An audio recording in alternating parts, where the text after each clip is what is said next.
Tanong lang po, bakit di pa po pasok ang aming service credits last year na National Learning Camp?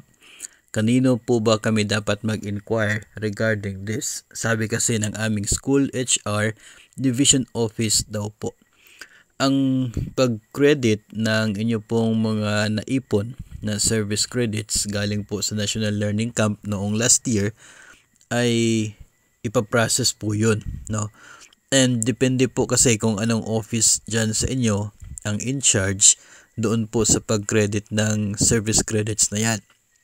Kung sinabi po ng inyong school HR na sa division office, then doon po sa kanila mag-follow up, no? Kasi nga sila yung in charge dyan, sila po yung nag-process para maging available sa account ninyo yung service credits na yan, mai-record po. Posible kasing magkaiba, no, sa iba't ibang division. Sa amin ay sa division office din naman, kami po yung nag-process bilang mga AO, nag-submit sa division, tapos yung in charge po doon, siya ang nagpa-approve hanggang sa nag-credit na nasabi pong service credits noong NLC. So, alamin po ninyo dyan po sa yung division kung saan po, no, na opisina yan.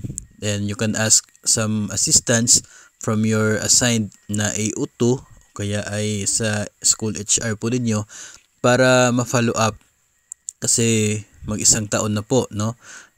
July din, no, yung nangyaring NLC last year, no? Mag 1 year na po yun, sayang naman, no?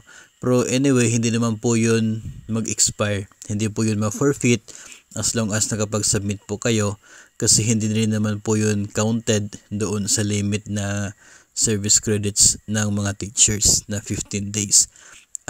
Special po yung NLC, hindi po siya kasali doon sa limit na 15 days, idadagdag po siya. So, alamin nyo lamang po, no, yung concerned office at makipag-ugnayan po sa inyo pong assigned na AO2 para ma-follow up po and hopefully ay matanggap din po ninyo kasi almost 1 year na po, no, mula po noong pinagtrabahuan ninyo yung service credits na yan by serving the National Learning Camp.